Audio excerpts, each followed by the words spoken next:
Hello sir, welcome back. And देखिए बात करेंगे कोल इंडिया शेयर के बारे में। कोल इंडिया शेयर में हमने क्या देखा आज के ट्रेनिंग सेशन में, अगर हम देखें चार्ट पर तो हमने ये देखा कि स्टॉक कहीं ना कहीं एक अच्छी तेजी दिखाया है ना, कितने परसेंट की, लगभग 1% के आसपास की। यही एक वीडियो मैंने आप सभी को बना करके दिया था कोल इंडिया का, जिसमें हमने बताया कि जैसा ही बताया वैसा हुआ। अब मे बी दैट आपने ये वीडियो देखा होगा। इस वीडियो में मैंने आपको प्रॉपर तरीके से समझाने की कोशिश की कि किस तरीके से स्टॉक में क्या मोमेंटम बने हुए हैं। देखिए ऑप्शन चेन पर आते हैं और थोड़ा सा समझने की कोशिश करते हैं। ऑप्शन चेन पर आएंगे तो यहाँ पर देखिएगा सबसे पहले अपना सपोर्ट आपको कहाँ दिखाई दे रहा है। तो आप ये देखेंगे कि आपका जो सपोर्ट बना हुआ है वो आपका बना हुआ है कौन सी स्ट्राइक प्राइस पर। देखिए यहाँ पर आपको देखने को मिलेगा 375 की स्ट्राइक प्राइस पर। एक सेकंड रुकिए जरा, मैं इसको एक बार रिफ्रेश कर दूं। ये ऑप्शन चेन सही नहीं खुला है कोल इंडिया का।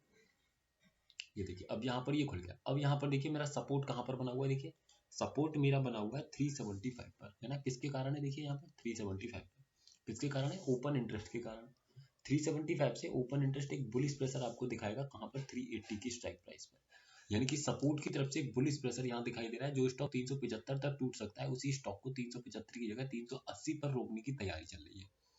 रेजिस्टेंस की बात करें तो रेजिस्टेंस अपने आप में 380 पर बना हुआ है, यानी कि मैक्स स्टॉक जो जा सकता है वो 382.5 जा सकता है, इससे ज्यादा नहीं। क्योंकि रेजिस्टेंस अपने आप में बेहद स्ट्रॉन्ग है। तो जब भी स्टॉक 380 के आसपास आएगा तो वहां से फर्स्ट टाइम आने पर नीचे की तरफ का मोमेंटम आपको दिखाएगा अकॉर्डिंग टू डेटा।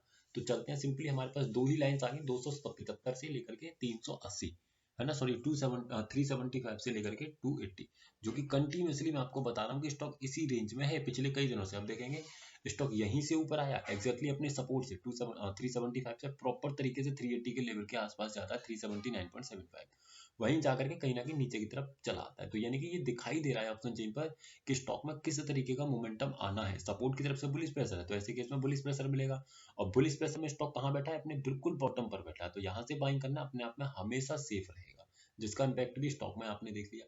तो ये चीज तो आई समझ में। अब पोजिशनली स्टॉक में क्या है, पोजिशनली स्टॉक में ये एक अच्छी प्लस पॉइंट नजर आ रहा है। क्या, देखिए मैं आपको बताऊं तो जो सपोर्ट मेरा बना हुआ है किसके कारण, ओपन इंटरेस्ट के कारण, वो 375 से 380 पर आने की कोशिश कर रहा है। इसका मतलब क्या है कि ये अपने आप में एक प्लस पॉइंट है, स्टॉक को कहीं ना कहीं बुलिश मूव दिखाएगा। रेजिस्टेंस लेकिन जो मेरा क्रिएटेड है वो अपने आप में फिलहाल के लिए स्ट्रॉन्ग है 380 पर।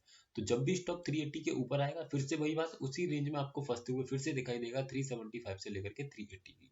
लेकिन 380 से हल्का सा ऊपर की तरफ जब आप नजर घुमाएंगे, कौन सी स्ट्राइक प्राइस पर, देखिए यहाँ पर जब आप नजर घुमाएंगे, मैं अगर आपको बताने की कोशिश करूं तो यहाँ मुझे एक हल्का सा प्रेशर एक देखने को मिलेगा।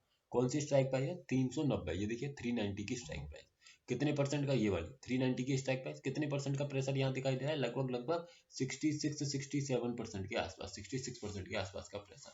तो अगर ये प्रेशर इंक्रीज होता है तो ही स्टॉक में 10 पॉइंट और ऊपर जाने की क्षमता खुलेगी, अदरवाइज स्टॉक 380 टू 375 की रेंज में ही आपको घूमते हुए दिखेगा। तो अगर 380 का टॉप मिलता है और रेजिस्टेंस अपने आप में स्ट्रॉन्ग होता है तो 382 या 380 के आसपास से आप सेलिंग कर सकते हैं और स्टॉक को नीचे 375 तक लेकर के चले आएंगे। तो आई होप आप समझे होंगे। वीडियो सिर्फ एजुकेशनल पर्पज है सर, किसी भी तरीके की बाइंग सेलिंग होल्डिंग की सलाह आपको स्टॉक में नहीं दी जा रही है। अगर आप स्टॉक्स में इंट्राडे ट्रेडिंग करते हैं तो हमारे इस व्हाट्सएप चैनल को भी ज्वाइन कर सकते हैं, जिसका लिंक आपको नीचे डिस्क्रिप्शन में मिल जाएगा। एक बार विजिट कर लीजिएगा, इन्फॉर्मेटिव लगे तो ज्वाइन कर लीजिएगा। Thank you.